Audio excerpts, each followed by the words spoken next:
ओम नमः शिवाय. सर्वांगीण प्रसन्नता, प्रसन्न बाळ, बाळंतपण, गर्भावस्था, गर्भधारणा.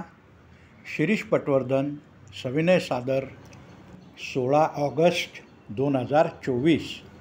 बरेच दिवसापासून माझे जुने मित्र, पूर्वी सकाळमध्ये काम करायचे, श्री सबनीस साहेब, ते सांगायचे, डॉक्टर तुम्ही प्रसन्न बाळंतपणाला काहीतरी दुसरा शब्द शोधा. इतके दिवस काही ते माझ्या लक्षात येत नव्हतं, पण अचानक लक्षात आलं की सर्वांगीण प्रसन्नता हा शब्दप्रयोग सगळ्याला एकत्रित करणारा आहे. त्यामध्ये प्रसन्न बाळ आलं, बाळंतपण आलं, गर्भावस्था आली, गर्भधारणा आली आणि एकूणच आपली प्रसन्नता ही सर्वांगीण असला पाहिजे हा त्यांचा भाव सबनीस साहेबांचा आत्ता माझ्या लक्षात आला. पूर्णविराम. श्रीराम. ओम नमः शिवाय.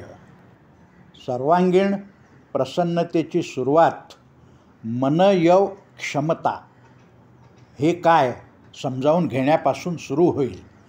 मनयव क्षमता म्हणजे मनाची आणि आंतर अवयवांची क्षमता ही वाढली पाहिजे. फक्त आणि फक्त हात आणि पाय सशक्त करून प्रसन्नता वाढत नाही. मदत होईल, पण ज्या अर्थाने आपण त्याचा स्वरूप बघत आहोत ते होणार नाही. तर हा शब्द लक्षात ठेवा. मनयव क्षमता, मनाची आणि आंतर अवयवांची क्षमता. श्रीराम. मनाची क्षमता, लवचिकता, ताकद वाढवण्याचा एकमेव मार्ग आपल्या जुन्या ठेवण्यामध्ये खूप छान सांगितला आहे. हाच मार्ग आंग्ल भाषेत, इंग्रजी पुस्तकातसुद्धा तुकड्या तुकड्यात मांडला आहे. पण जर सलग आपल्याला ह्याची माहिती करून घ्यायची असेल तर त्यावरचं उत्तम पुस्तक म्हणजे परमपूज्य कैलासवासी विनोबा भाव्यांचं ईशावास्य वृत्ती. हे पुस्तक हातात घ्या. फक्त 80 पानी पुस्तक आहे. वारंवार वाचा.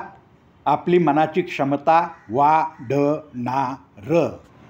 प्रसन्न बाळंतपण, निःशुल्क, विनामूल्य, मोफत मार्गदर्शन दर गुरुवारी पुणे येथे जरूर लाभ घ्या. पूर्णविराम. श्रीराम. ओम नमः शिवाय. जय जय रघुवीर समर्थ.